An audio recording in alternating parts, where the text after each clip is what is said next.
Anda kembali menyaksikan kabar Merah Putih. Pemirsa, Menko Polhukam Budi Gunawan dan Kapolri Jenderal Listio Sigit Prabowo merilis capaian pemberantasan narkoba oleh pemerintah dan aparat kepolisian selama 1 bulan terakhir. Lebih dari 3.000 kasus narkoba terungkap dengan barang bukti senilai 2,88 triliun rupiah. Pengungkapan narkoba ini merupakan hasil kerjasama dengan Des Pencegahan dan Pemberantasan Penyelundupan di bidang kepabeanan dan cukai. Pengetatan pengawasan penyelundupan narkoba dari luar negeri merupakan fokus Des Pemberantasan Narkoba yang dibentuk oleh Menko Polhukam dalam rangka mendukung Astacita Presiden Prabowo Subianto. Langkah ini bertujuan menyelamatkan generasi muda dari bahaya narkoba dan menjaga stabilitas sosial serta ekonomi negara. Kembali kami sampaikan bahwa Bapak Presiden Republik Indonesia beliau sangat serius dalam hal memastikan bahwa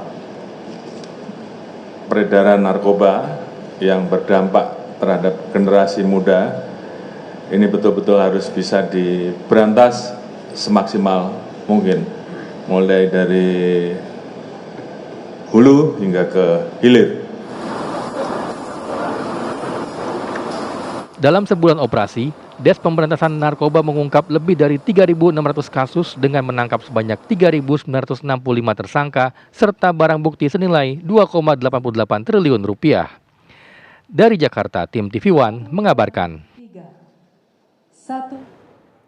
Kapolri bersama Menko Polhukam, Mensesnek, Menteri Migrasi dan Pemasyarakatan, serta Menteri Pendidikan Tinggi, Sains dan Teknologi menggelar konferensi pers pencapaian hasil penindakan pemberantasan narkoba.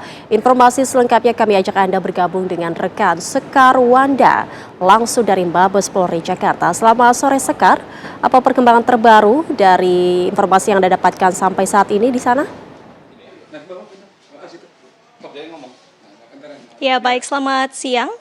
Prita Zega dan juga pemirsa, pada hari ini dari pihak Kapolri bersama dengan jajaran menteri ini telah melaksanakan konferensi pers pencapaian Des Pemberantasan Narkoba, di mana dari pihak Polri juga bersama dengan jajaran menteri khususnya Menko Polhukam ini berhasil untuk menangkap 3.695 tersangka. Dan untuk mengetahui lebih mendalam bagaimana dan apa saja yang tadi sudah disampaikan saat konferensi pers, kita sudah bergabung dengan KBP Suhermanto selaku Kasubdit 3 Ditipit Narkoba Bareskrim. Selamat siang, Pak. Selamat siang, Mbak. Ya, Pak, mungkin bisa dijelaskan tadi apa saja sih barang bukti yang sudah ditemukan, berhasil ditemukan, lalu berapa banyak tersangka dan prosesnya seperti apa, Pak? Jadi perlu kami sampaikan bahwa tadi yang dirilis oleh Bapak Kapolri dengan Menko Polhukam ini adalah kegiatan Des Pemberantasan Narkoba yang melibatkan 22 kementerian dan lembaga.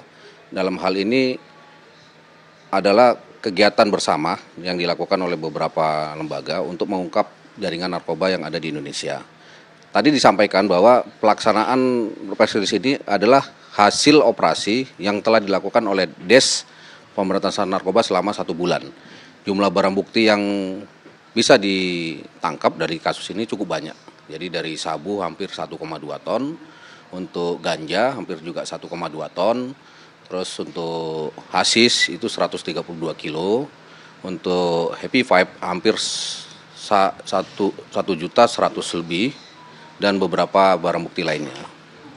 Pak, tadi kan Kapolri juga sempat menyebut bahwa ini sudah banyak sekali tren-tren baru begitu dalam penyamaran narkoba. Apakah hal tersebut mengganggu proses penangkapan ataupun pengungkapan kasus narkoba ini, Pak? Memang kalau dari hasil penangkapan yang telah kita lakukan kemarin, khususnya penangkapan pabrik narkoba di Bali, dari jaringan ini menggunakan tren yang berkembang di masyarakat. Salah satunya adalah penggunaan vape ya. Vape. Jadi saat ini kan anak-anak muda itu sedang tren menggunakan vape untuk merokok. Nah, dari jaringan ini mengelabuin masyarakat dengan memasukkan hasis cair ke dalam vape untuk dijual di masyarakat. Dan harganya juga cukup tinggi. Ini salah satu tren yang terbaru saat ini yang telah kita ungkap di pabrik ekstasi, pabrik narkoba di Bali. Apakah itu mengganggu prosesnya, Pak? Apakah semakin sulit dengan ada tren-tren baru ini? Tentu saja ini membuat kita harus berinovasi, melakukan analisa dan kajian yang mungkin nantinya jaringan-jaringan ini mengubah pola untuk melancarkan aksinya, namun kita tetap melakukan upaya-upaya secara maksimal. Dengan adanya DES ini kita juga lebih mudah karena melibatkan beberapa instansi terkait. Upaya dari pemerintah sendiri apa saja Pak yang dilakukan, baik dari pemerintah ataupun sosialisasi terhadap masyarakat, Pak? Jadi upaya pemerintah melalui DES ini ada beberapa pokja yang telah dibentuk. Yang pertama, pokja pencegahan. Pokja pencegahan ini melakukan kegiatan-kegiatan edukasi. Tadi sudah disampaikan oleh Bapak Kapolri bahwa pokja pencegahan ini melibatkan beberapa kementerian lembaga, begitu juga dengan tim-tim yang lain, dan beberapa kegiatan-kegiatan sudah disampaikan tadi. Salah satunya adalah sosialisasi bahaya narkoba di tingkat pelajar. Terus menggunakan beberapa tokoh-tokoh dan influencer untuk memberikan edukasi kepada masyarakat tentang bahaya narkoba. Yang kedua, pokja penegakan hukum. Pokja penegakan hukum dan TPPU yang tadi ditampilkan di acara pers itu adalah hasil dari kinerja pokja penegakan hukum dan TPPU. Yang ketiga, pokja rehabilitasi dengan melibatkan BNN dan Kementerian Kesehatan untuk sama-sama melakukan rehabilitasi terhadap para pecandu dan pengguna narkoba. Baik, terima kasih Pak atas informasi dan juga waktunya.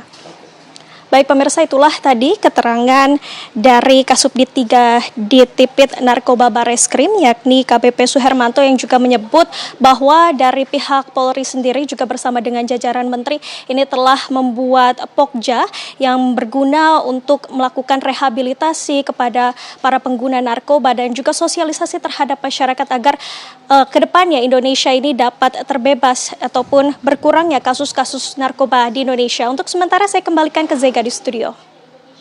Sekar Wanda menggambarkan langsung dari Bareskrim Mabes Polri Jakarta. Selamat bertugas kembali, Sekar.